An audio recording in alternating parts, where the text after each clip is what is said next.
تغلب والهاشمي راس العرب سلام يا دعوة تغلب والهاشمي راس العرب سلام يا دعوة تغلب والهاشمي راس العرب سلام يا دعوة تغلب والهاشمي راس العرب سلام يا دعوة تغلب والهاشمي راس العرب سلام يا دعوة تغلب والهاشمي راس العرب سلام يا دعوة تغلب والهاشمي راس العرب سلام يا دعوة تغلب والهاشمي راس العرب سلام يا دعوة تغلب والهاشمي راس العرب سلام يا دعوة تغلب والهاشمي راس العرب سلام يا دعوة تغلب والهاشمي راس العرب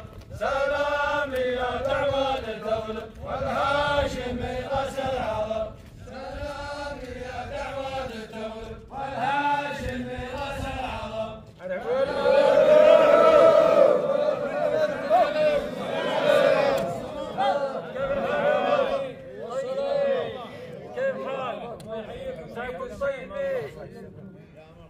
الله يدلنا وانتم ويوفقنا وانتم لطاعته ويجنبنا واياكم معصيته ويغفر لنا ولكم الذنب. دعوة كريمة من الرجل الكريم أكرم العرب وأحسنهم في هذا العصر، أبو فراج عسى يسلم ومن يسمع، حاتمي منطقتنا بل على مستوى المملكة كلها، تلبية للدعوة، إكرام للداعي. تشرفنا يا من ترون بالحضور، ونسأل الله سبحانه وتعالى أن يرفع شانه ويعلي مقامه ويثبت قوله إنه على كل شيء قدير، ويجعل ما يبذل في موازين حسناته. هذا اللي جابنا، وصلى الله وسلم على محمد وآله وصحبه وسلم. الله يحييكم تحية السيد.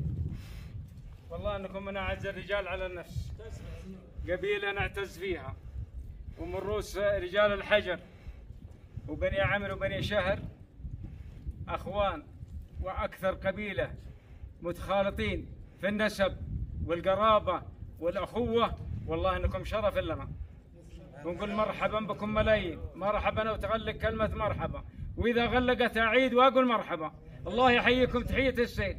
والله العظيم يا هذه الليلة إن كان عندي 10 أولاد مرحبا بكم ملايين. تفضلوا على المجالس.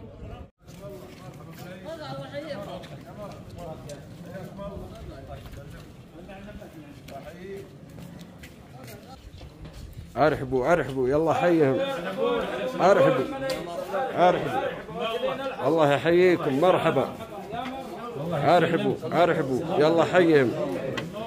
مرحبا ملايين، ارحبوا مرحبا ملايين يلا حيهم. مرحبا ملايين يلا حيهم، يلا حيهم. الله يحييكم. ارحبوا ارحبوا. حياكم الله في دار السلام. الله عن سعة وعلي فراج، وباسم القبل والميسين ونوجه لكم عظيمة، وارجو من الله سبحانه وتعالى ثم منكم القبول وسلامتكم. سلامتكم. حلف عندكم اعتقاد من الله يطول عمركم. صلوا على رسول الله. اللهم صل وسلم عليه. اولا اوجه الشكر لاخينا ولحاتم زمانه. اقولها صحيح، يعني ليس حاتم بني شهر ولا حاتم رجال الحج، هذا حاتم وقته بيض الله وجهه، وهو راعيها، وهو ابدا مقدم في رجال الحج كافه. جملنا وقت وظيفته وهو على راس الوظيفه، وجملنا بعد ما تقعد ولا تقعد. الناس تقعد وهو ما تقعد ابدا، عن العليا ما يتقعد مثله. اللي قدمه هذا الليل باسمكم كلكم، والله انه يسدي لا ما لا قبل. والحقيقه والله اني جيت انا عزام، ما جيت وانا عزم، لكن النسب ولا قدرت امتنع منه، وهو نعم. والله يطول عمره واعماركم جميع، باسمي وباسم رفقائي اللي معي اللي هم احلى مني وافضل مني العزيمه. اوجه الشكر لله سبحانه وتعالى قبل كل شيء، ثم لمضيفنا ثم لكم، واطلب منكم العذر نظرا للظروف اللي احنا فيها وانتم تعيشونها. والله ما من ليل الا عندنا ارتباط. يعلم الله البارح انها 3 محلات اللي احنا ملزومين فيها. والحقيقه يعني ما يقوم به او ما قام به ابو براده ويكفي، وصلى الله على محمد وانتم ان شاء الله مما يقبل وخير وصلاة على ما وقفنا هنا والله إن ودنا بكم. هذه فرصة ما تفوت فرصة ما تعوض فرصة. والله انكم تستاهلون الكرامه. ولا تجعل الله عرضة لايمانكم. ما ودي احلف بدون الدين والدائرة لكن هذه ظروفنا امامكم وانتم خير من الله يحييكم. حياكم الله جميعا. والله انكم ترسم أكبر علاقة بين شهري وعمري، سطرتها عيون الشعر وطروقها، في بني شهر وابني عمر يختال شعري، ديره وجيره وسيره لها ذوقها. الهوى جيس مثل الغيث من جوف صدري، وعدها يسرق الباب وبروقها، ترسم أكبر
هلا ابو ركان.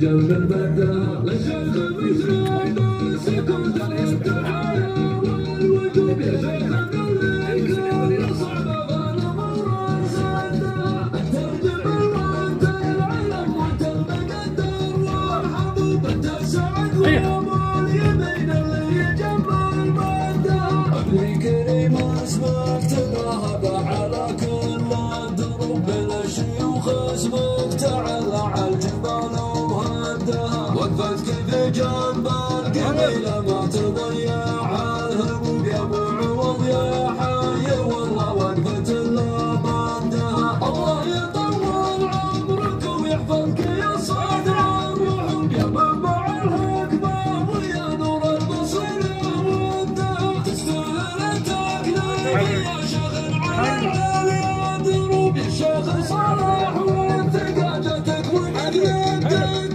رقت ولاة الامر تقدير الشيوخ هم حسوب شيخ ولد شيخ لها من كل صوب لابني كريم لابها اللي ما تزعزع حدها لابني كريم لابها اللي ما تزعزع حدها يا الله يا علم بما خلف النوايا والقلوب لحست الانفس وبين اهواء بشدها تدل لي قول الحقيقه بالنبع الهاجر العظيم اللي يبينها ولحد ضدها بالسافر جمل ويقدر وابدا شق الشمس شعر ربوع الغروب يا مخضيه بصدها بكافي الليله معاوض لك ما شوف النصوب في ساعه نحسب حسايبها ونحصي عدها في ساعه نحسب حسايبها ونحصي عدها الحمد والعمرين مقدمه سرايا مرحوم ابعد يا محمد القديم الوقت شامخ بدها وشمت النيران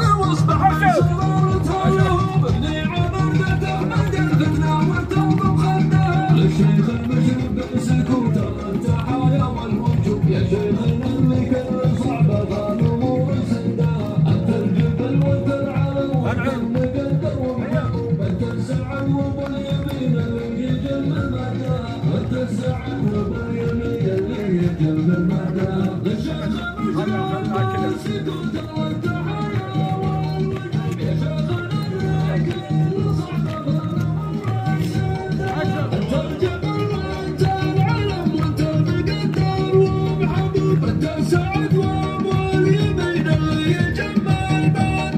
ابني كريم اسمك تذهب على كل من الشيوخ اسمك تعلى على الجبال وهدها وقفتك في جنب القبيله ما تضيع الهموم يا ابو عوض يا حي والله وقفت الا بعدها الله يطول عمرك ويحفظك يا صدر الرحم يا منبع الحكمه ويا الله يحييك. اليوم سعادة اللواء علي بن فرج الشهري اليوم نستضيف الشيخ مشرف بن سكوت والوفد المرافق له فكثر الله خيرك يا سعادة اللواء والسناب بني كريم يشكرك على انك تفضلت علينا وشرفتنا في السناب الكلمة لك تفضل. الله يحييكم مرحبا الف بني كريم رفاقتنا وعزوتنا ورؤوس رجال الحجر وهذا شرف والله لنا والشيخ مشرف هذا عالم من الاعلام له مكانته عند رجال الحج وبالجنوب كلها رجل كريم في الأخلاق كريم في معطاء كريم في بيته كريم في كل شيء فما نقول إلا الله يمتع بالصحة والعافية وأن يدعم عليه الستر والصحة ومرحبا بكم ملايين يا بني كريم كلكم والله إني من أسعد البشر هذا اليوم إنكم نورتوا بيتي وشرفتوا بيتي ومرحبا بكم ملايين. الله يحفظك. شاكر لك هذا السناب واللي سناب بني كريم جميع. تحياتي. جزاك الله خير. وايضا الشيخ مشرف اليوم يوم سمعك تتكلم الان جاء وقف بجنبك كلمه منك يا ابو عوض الله يحفظك. بسم الله الرحمن الرحيم والحمد لله رب العالمين والصلاه والسلام على رسول الله. ابدا لكل شخص من مسماه جسم ومضيفنا الله يوفقه وياخذ بيده ويرفع مقامه ويعز مجاله يعني ابدا سلالة هاشمية، بني هاشم كلهم يطلق على جماعته وقبيلته بني هاشم. تسلم. وهم يعني له من هذا الاسم قسم، ثم له قسم أكبر من الصفات الحاتمية أخذ أحلاها وأتقاها وأفضلها، جمع بين الدين والكرم. وأسأل الله سبحانه وتعالى أن يرفع مقامه ويعز شانه ويجعله دائما من عليا إلى عليا. وأنا كما قلت قبل شوي الناس كلهم تقاعدوا، لكن هو أبى أن يتقاعد، أبى إلا أن يبقى عاملا وكريما وشاما ومقدما في كل أمر. الله فأعيدها مرة ثانية، الله يرفع شانه ويعز مقامه. الشيء الثاني أوجه الشكر والتقدير لسناب بني كريم على هذه المشاركة، وعلى قناة أبو سعد آل خزيم. قناة أبو سعد. أسأل الله سبحانه آل خزيم، أسأل الله لهم التوفيق والسداد، وأن لا ينشرون إلا ما ينفع ويصلح للمجتمع. مع قبول تحياتي، واعتذر عن الإطالة أو عدم تمكني من إرضاء ما في صدري. الله يبارك بيض الله وجهك. مرحبا يا سلام. نبغى منك كلمة هذه الليلة. الليلة هذه ليلة فرح وعيد في ضيافة اللواء علي فراج حاتم بني شهر، وشرف لنا والله أن نجيه ونستقبل ضيوفه، وهذا مدهان رجال ولا هو مستغرب عليه وعلى أسرة آل خزيم.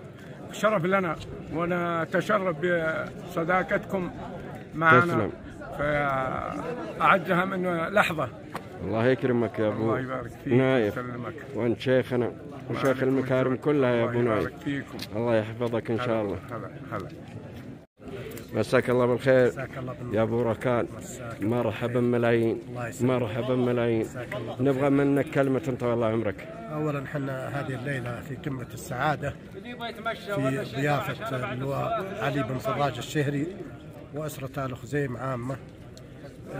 كانوا ضيافة ضيفوا الشيخ بن سكوت والوفد المرافق له من قبائل بني عمرو، وحضر وجهاء وقبائل من قبائل رجال الحجر في هذا المنزل. كانت ضيافة وكرامة حاتمية، كان في قدوم في العصر مشاغيث والمعاريك والعسل والأمور الطيبة، وكان في حفل الليلة في العصر شيلات. ونقول الله يكثر خير أبو فراج ويجود عليه، وأنصح بمتابعة هذه القناة الجميلة. تسلم. يمتلكها أخونا أبو سعد، قناة جميلة تجمع التراث، تجمع المناسبات في قبائل رجال الحج، سواء عند بني شهر أو في جميع قبائل رجال الحج. تسلم. تحيات أخوك محمد حمود، ولك دعوة خاصة لتبوك. تسلم تسلم. الله يبارك فيك أبو ركان. تحياتي لك أبو ركان، الله يحفظك إن شاء الله. شكرا. السلام عليكم أبو فاضل. هلا مرحبا. كيف حالك؟ الله يسعد مساك بكل خير. نبغى كلمة لأبو فراج هذه الليلة وضيفانه وسلامتك. أهلا. حقيقة أول شيء نسأل الله سبحانه وتعالى أن يملي يده بالرزق الحلال وقلبه بالسعادة وبيته بالعمار إن شاء الله. آمين. هذا تاج على رؤوسنا، ومهما انتقيت من الكلام واخترت من الجمل لا تفي، وفي الأخير شهادتي مجروحة فيه لأن كاني أمدح نفسي. نسأل الله سبحانه وتعالى أن يبارك له ويجعل إن شاء الله السعادة والسرور له ولأسرته إن شاء الله. تعودنا على مثل هذه المكارم دائما وأبدا، وهو علم من علام رجال الحج كافة. تسلم. والله يبقى على هذا الحال ويزيدنا من فضله إن شاء الله. سعدنا بهذا الجمع الطيب وضيوفه، ضيوف عزاز علينا كلنا ورؤوس القبائل. ويجمل أبو فراج دائما، وزي ما قلت لك لا تسعفني ثقافتي اللغوية عن ما يجول في خاطري، لكن لهم من الدعاء الدائم بالسعادة وأن الله يحفظه من كل مكروه. وأنت يا أبو سعد شكرا لك حبيبي، دائما أنت اللسان الناطق وتنقل لنا بكل شفافية وبكل صدق يعني ما يجول حولنا. حفظ الله أسرتي ومن حولي ومن يسمع الآن ومن يرى هذا المقطع. تسلم يا أبو فاضل، كفيت ووفيت بيض الله وجهك. أبو عبد السلام حياك الله يا محمد. كلمة وارفع صوتك. الله يحييك يا أبو سعد ويجملك ويجمل أخونا علي، دائما صاحب مكارم وصاحب جمايل في قبيلته وفي ربعه وفي القريب والبعيد.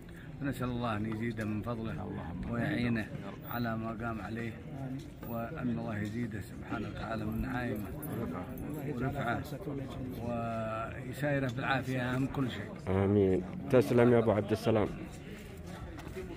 مساك الله بالخير. مساء النور والسرور. كيف حالك؟ الله يحييك. نبغى كلمة طال الله عمرك وشهادتنا في أبو فراج مجروحة سواء من الأخوان ولا منا حنا لأن أخوانك. والله أني أعجز أتكلم في أهل القبل كافة. تسلم. عليك زود. والله أنهم رؤوسنا ونبراسي وعقال على راسي.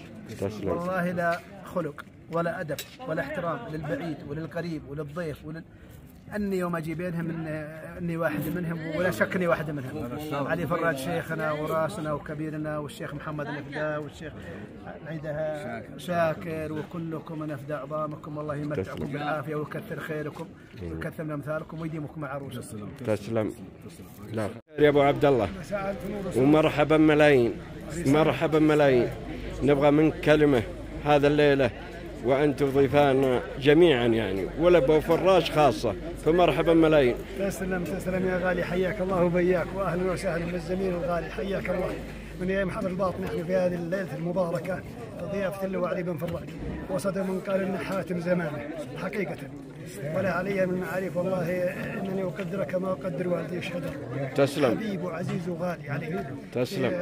رفقة الشيخ بشر بن سكوت ليلة مباركة أسعدنا والله استقبالكم وما رأينا من كرم الضيافة والاستقبال والمحبة والمودة. الله يديم ما بيننا وبينكم. آمين. تحياتي والسلام عليكم ورحمة الله وبركاته. الله يحييك أبو عبد الله بالخير يا أبو حسين. أهلا وسهلا. مرحبا ملايين في ضيافة أبو فراج ونبغى من كلمة طال عمرك. أسأل الله يسلم أبو فراج ويسلم آل خزيم كلهم الحاضر والغايب. تسلم. وسعداء بحضور مناسبة كرامة الشيخ علي بن فراج للشيخ بشر بن سكوت وهذا طبعكم وجبلتوا عليه فالله يكثر خيركم جميعا. مرحبا ملايين. شرفنا المشاركة وحفظ. الله يحفظك.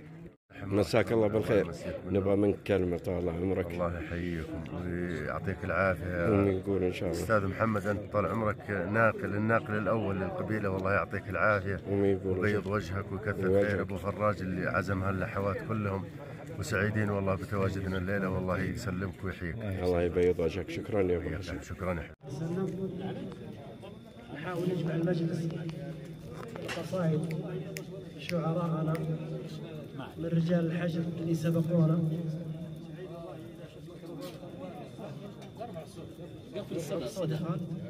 خالد لله وشكرا وثناء وصلاة على النبي صلى الله عليه وسلم.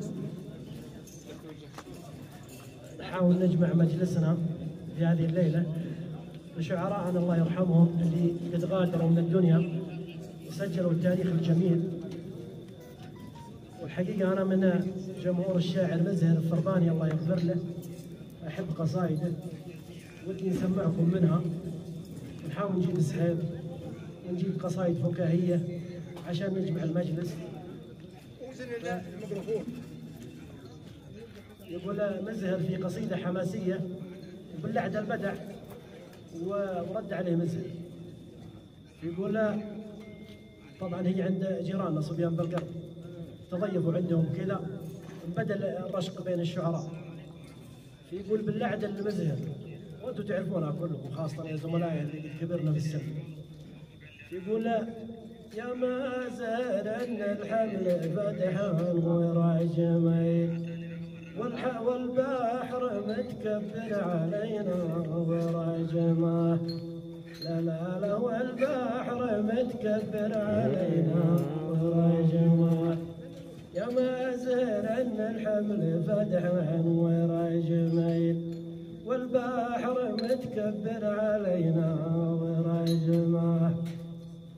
قال مزهر الله يغفر له قال والله ما هو حق شراه ورا جميل خلى محصى حتى تجينا ورا جمال. لا لا لا خلى محصى حتى تجينا ورا جمال. والله ما هو حق شراه ورا جميل خلى محصى حتى تجينا ورا جمال. اي والله خلى محصى حتى تجينا مراجمه. يقول مزهر في قصيده جميله سرت بها الركبان وهي من القصائد الجميله المزهر. يقول في الحياه الصعبه والفقر والعدم وكذا تخيل الرجال في المنام انه وصل الى درجه غنى وكذا وقام في الصبح انه والله ان الفقر هو. يقول الله حسبي على الشيطان وعلى من ربعه. الله حسبي على الشيطان وعلى من ربعه. يرقدون العرب عندي ولا سعامر طول الليالي. قعد اشحال 100 بابور على البحر وين سعيه. وتشبح يا مركب مصوع ولا مركب عدنان. والنياق عاطر الاجمال واركب على ظهر الدليله. وين يقوم لا عندي مراكب ولا عندي بعود. الا شونا سالفنا بيامينه يدرج دراجه. الا شونا سالفنا بيامينه يدرج دراجه. حسبي الله على الشيطان وعلى من ربعه. يرقدون عندي ولا سابر طول الليالي. قعد اشحال 100 بابور على البحر والسعيه. والنياق عاطر الاجمل واركب على ظهر الدليل. وين يقوم لا عندي مراكب ولا عندي بعود. واكبر وتشبح يا مركب مصوح مركب عدن. وين يقوم الاجمل واركب على ظهر الدليل. وين يقوم لا عندي مراكب ولا عندي بعود. الا شونا سلام ذا في يمينه يدرج دراجه. الا شونا سلام ذا في يمينه يدرج دراجه. وحده برضه بواحد من ربعنا صبيان الاتهامه وهم اهل الشعر واهل الاذواق. في فارس الهمامي ينقل بنادق بوفتي. طحت في فارس الهمامي ينقل بنادق بوفتي. قلت يا الفارس الهمام ودي تهب لي من سلاحك. قال هذا سلاح ليس للبيع ولا للشراء. قلت ما لك تحمل حول 10 بنادق وانت واحد. قال لو سلتني ريمان مقهور من طاري شدق. وهي لملم ينبسط والدمرني دمر شهدكم. حتى ويصبح الطاري لريمان عن طاري شدق. قلت يا اخي صواريخ المريكان ما تهدم شدار. خلي من هنا وعبالهم يرمي شدا ويدمره. خلي من هنا وعبالهم يرمي شدا ويدمره. يا لا لا لا لا لا يا لا لا لا لا لا يا لا لا لا. خلي من هنا وعبالهم يرمي شدا ويدمره. لا ارفع صوتك بس. شيء الله يحييكم تحية السيد. الله يحييكم تحية السيد. والله مهما أرحب ما أوفيكم حقكم في نفسي. فأقول مرحبا ملايين. الحقيقة ضيوفنا أعزاء ونجوم في رجال الحجر. بل أقول في الجنوب كلهم. لا الشيخ مشرف ولا الأخ مغرم ولهم أفضال ولهم بزعات. والله يا أولاد مغرم أنهم يخدمونا كما كان يخدمونا. هذا والله من طيبهم. هذا الأصل الطيب. والله هذا منبع الطيب دائما. والله إنهم فخر لنا. بالحقيقة نقول الحمد لله على ما احنا فيه من نعم. الله أنعم علينا في هذا البلد بالأمن. أنعم علينا بالرخاء. أنعم علينا بالنعم التي لا تحصى. والله أن نعيش في هذا العصر في جنة. كل ما يتمناه الإنسان يجده. ولكن ايش المطلوب منا؟ مطلوب منا الشكر لله سبحانه وتعالى. ثم الالتفاف حول أمن بلادنا، حول وطننا، والتكاتف، ونبدع في مجتمعاتنا من يشطح بالتي هي أحسن. ولنا قدوة في دولتنا. دولتنا الحمد لله مرت بظروف قبل 10 سنوات وكادت أن تعصب بالبلد، ولكن الحمد لله عندنا ولاة أمر الله أعطاهم من الحكمة الشيء الكثير، وأعطاهم من الأساليب في معالجة المشاكل. لو حدثت في بلد ثاني لا حدثت حروب أهلية. الدولة تعالج ما بدر من الإرهاب. هذا خطاب من الله للرسول صلى الله عليه وسلم: ادعو إلى سبيل ربك بالحكمة والموعظة الحسنة وجادلهم بالتي أحسن. إذن الدولة ما قابلت الإرهاب بالعنف، قابلته بالحكمة. أول شيء عالجت مشاكلهم الاجتماعية، ظروف حياتهم المعيشية. يطلع السجين ويتوب ويعتذر يعطونه 400,000 500,000. ايش المشروع اللي تبغى تسويه؟ يساعده وياخذ بيده وينتشلوه، لانه مسؤول عن اسره، مسؤول عن مجتمع، ويصير يعني بذره صالحه في المجتمع اللي طلع فيه. فالدوله يعني كلفتها مليارات الشيء، وانا من الناس اللي كنت على راس هذا الوضع ذا. فاحمد الله. يعني انا بعطيكم قصه مع الامير نايف، قل والله يرحمه ويجعل عظامها في الجنه. هذا وزير الداخليه، امن البلد كله بيده. كنا محققين في الاشياء هذه، فكان يستدعينا ويدرس علينا كأننا اولاده. يقول من دخل السجن فهو ولدنا، زي ما عندك اولاد احيانا نشطح انت بتنصحه، انت ممكن تمد يدك عليه، انت علشان تصلحه، مو عشان انك انت احرف مساره، لا انت تجذبه. فكان يقول للشخص اللي يتحقق معاه: انا استخدمت معه العنف، انا استخدمت معه اسلوب لا يرضي الله ولا يرضي الدوله. الدوله ما جابتك على كذا، هي تبغى تعالج الموضوع بحكمه.